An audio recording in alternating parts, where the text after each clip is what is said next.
Hello दोस्तों, स्वागत है आप सबका स्पेनिश ड्राइविंग थ्योरी टेस्ट के पार्ट 14 के अंदर।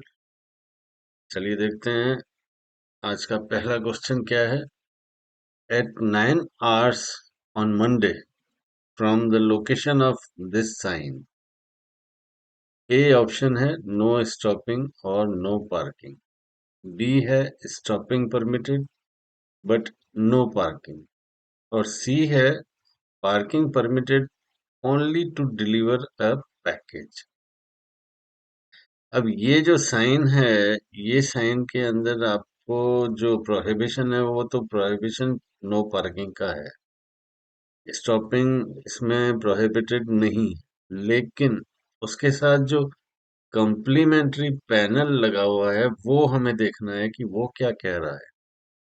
अब कम्प्लीमेंट्री पैनल के अंदर लिखा हुआ है लाबोराबलेस de nueve a 20 horas excepto carga y descarga। मतलब जो वर्किंग डेज हैं मंडे टू फ्राइडे सुबह 9 बजे से 8 बजे तक सिर्फ जो लोडिंग अनलोडिंग वाले हैं वो ही पार्क कर सकते हैं। उसके अलावा दूसरे व्हीकल को पार्किंग प्रोहिबिटेड है।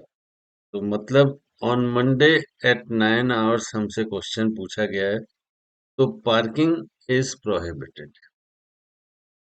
Stopping permitted but no parking, मतलब आप स्टॉप तो कर सकते हो, पार्किंग प्रोहिबिटेड है।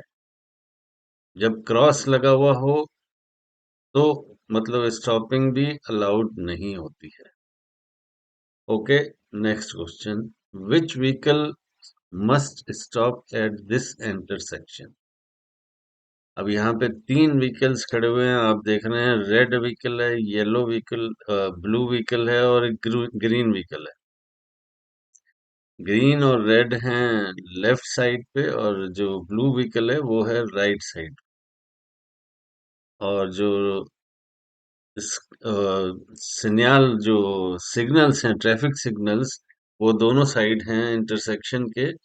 लेफ्ट में है रेड ट्रैफिक लाइट और राइट में है ग्रीन ट्रैफिक लाइट।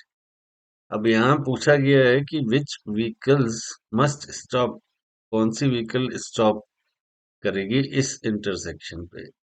ऑप्शन है the red and the blue, green and the red, या ऑल ऑफ देम। ऐसे इंटरसेक्शन पे जहां पे दोनों साइड सिग्नल्स मौजूद हों तो कौन सा व्हीकल कौन से सिग्नल को फॉलो करता है। अब जो व्हीकल को स्ट्रेट जाना है और जिसको लेफ्ट टर्न होना है, फॉर एग्जांपल यहाँ पे ग्रीन व्हीकल को लेफ्ट टर्न होना है और रेड व्हीकल को स्ट्रेट जाना है, तो इन दोनों व्हीकल्स को लेफ्ट वाला सिग्नल फॉलो करना पड़ेगा। मतलब कि इस वक्त वो रेड सिग्नल दे रहा है, मतलब दोनों को स्टॉप करना पड़ेगा। और जो राइट में व्हीकल है, ब्लू व्हीकल, उसकी तरफ ग्रीन एरो का साइन है, मतलब वो ग्रीन टर्न कर राइट टर्न कर सकता है। तो स्टॉप उसके लिए यहाँ पे जरूरी नहीं। तो हमारा option the green and the red one जो है इसके लिए बिल्कुल सही उत्तर है। नेक्स्ट है पार्किंग इज प्रोहिबिटेड। पार्किंग कहाँ कहाँ प्रोहिबिटेड होती है। एक तो साइन होता है लगा हुआ जो नो पार्किंग का होता है, वहां होती है। उसके अलावा पार्किंग कहाँ प्रोहिबिटेड होती है। ऑप्शन देखते हैं।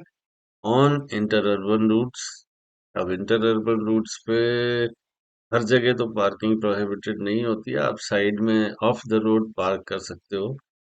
बी है in the vicinity of pedestrian crossing. In the vicinity मतलब ऑन पेडेस्ट्रियन क्रॉसिंग अलाउ नहीं है, लेकिन विसिनिटी में कहीं पार्किंग की जगह हो सकती है, तो ये भी ऑप्शन गलत है। ओवर प्रॉपरली डेजिग्नेटेड एंट्रेंस वे, हाँ ये बिल्कुल सही है कि प्रॉपरली डेजिग्नेटेड एंट्रेंस वे का मतलब ये हुआ कि आप किसी गैराज के सामने पार्क कर रहे हैं। तो ऐसी जगह पे पार्किंग सीएम पर मतलब हमेशा ही प्रोहिबिटेड रहती है। सी ऑप्शन इसका सही आंसर है।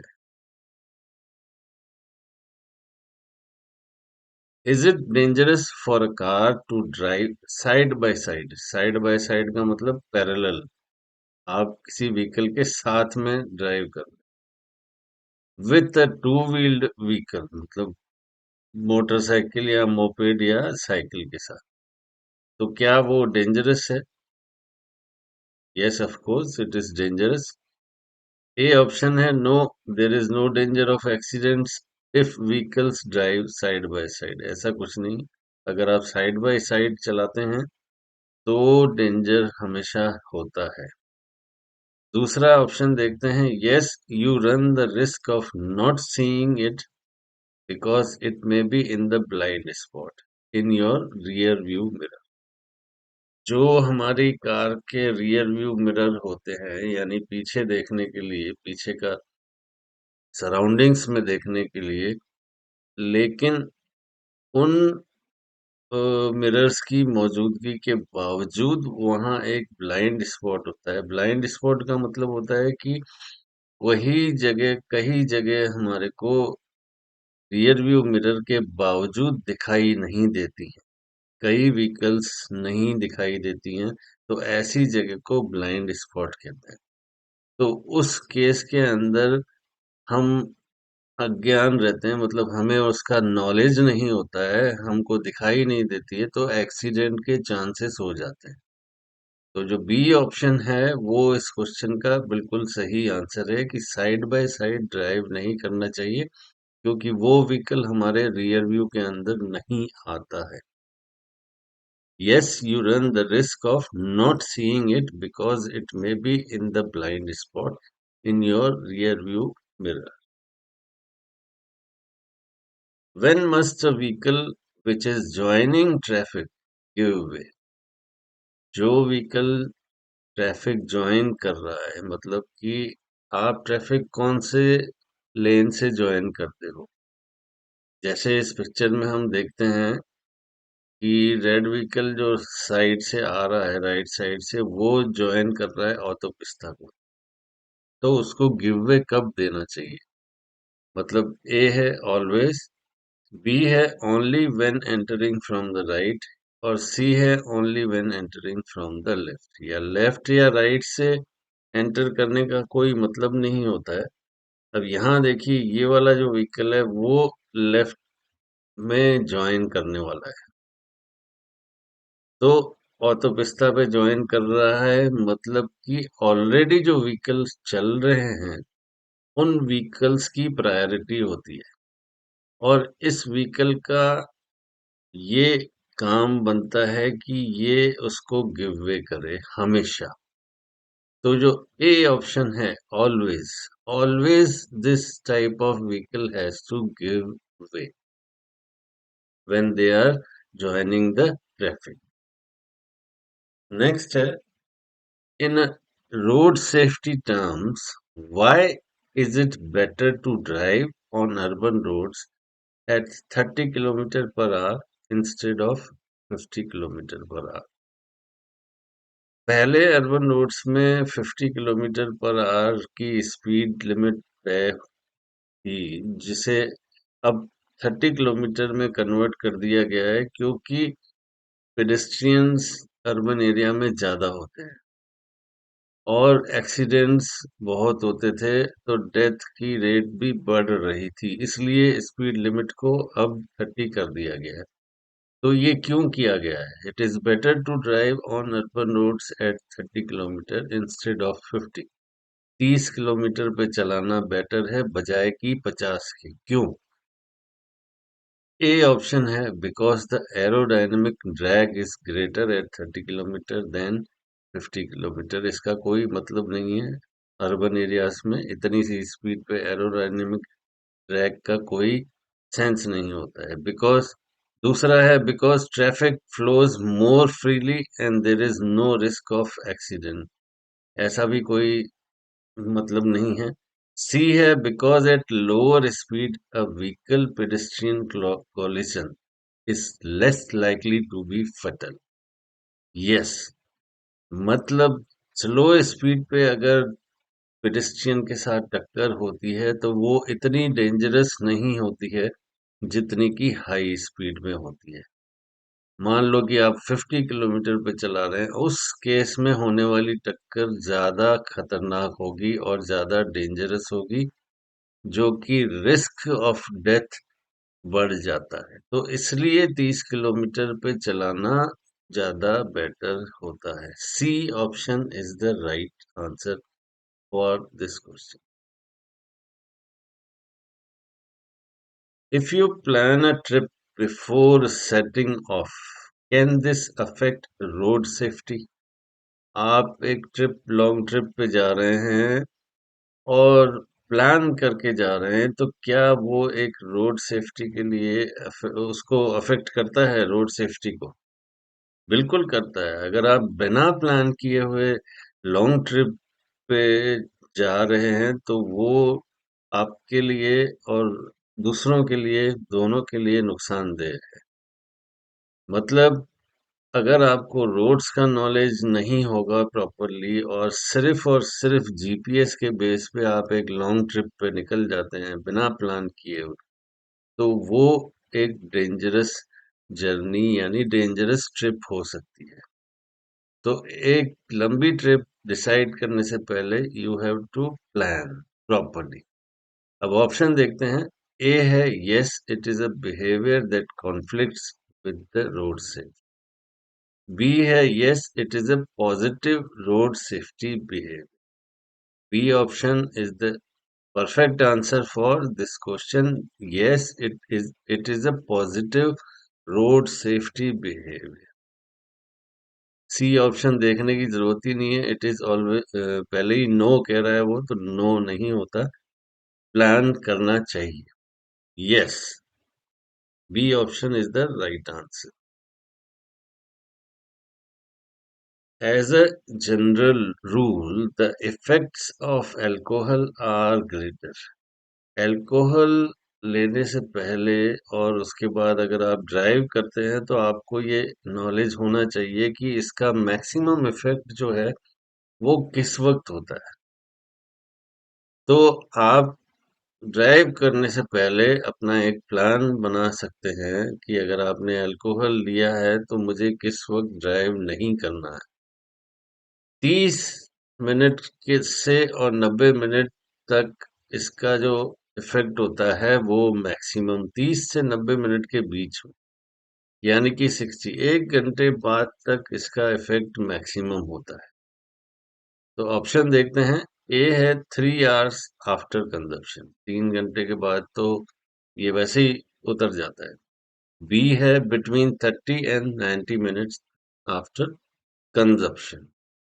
और सी है इमीडिएटली आफ्टर कंजप्शन। इमीडिएटली भी इफेक्ट आपको नहीं देता है। तो जो बी ऑप्शन है between 30 and 90 minutes after consumption, वो इस क्वेश्चन का राइट आंसर।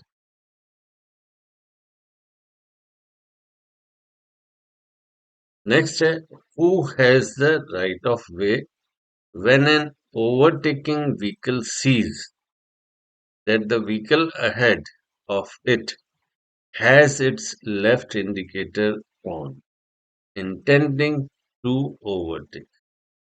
अब यहाँ पे 3 व्हीकल्स चल रहे हैं रोड पे और आपका व्हीकल जो है सबसे पीछे है और आपने सोचा कि मैं ओवरटेक करूं, लेकिन ऑलरेडी जो आपके आगे वाली व्हीकल है इंडिकेटर दे चुकी है। तो ऑप्शन है the vehicle which is travelling faster. दूसरा है the vehicle which with its indicator on. और सी है the vehicle which first moves left, यानी कि जो पहले लेफ्ट मूव कर गया। ये तो स्कूल वाले बातें हो गई कि जो पहले चला वो आगे जाएगा। नहीं, ऐसा नहीं है। यहाँ पे प्रॉपरली सेफ्टी रखनी पड़ती है, तो हमें प्रॉपर देखना पड़ेगा, रूल्स के हिसाब से चलना होता है। अब यहाँ देखिए इस पिक्चर के अंदर आपको जो बीच वाली व्हीकल है उसने अपने इंडिकेटर पहले ऑन कर दिए हैं, यानी कि उसका इंटेंशन है ओवरटेक करने का ऑलरेडी। आपने अभी तक कोई भी ऐसा इंडिकेशन नहीं दिया है, तो ऐसी जगह पे जो प्रायोरिटी हुई वो इसी व्हीकल की होगी, यानी कि आपके आगे चलने वाली व्हीकल। तो ऐसी कंडीशन पे आप भी लेफ्ट टर्न होने लेफ्ट लेन में जाने का और ओवरटेक करने का नहीं सोच सकते। पहले प्रायोरिटी आप इस व्हीकल को ही देंगे।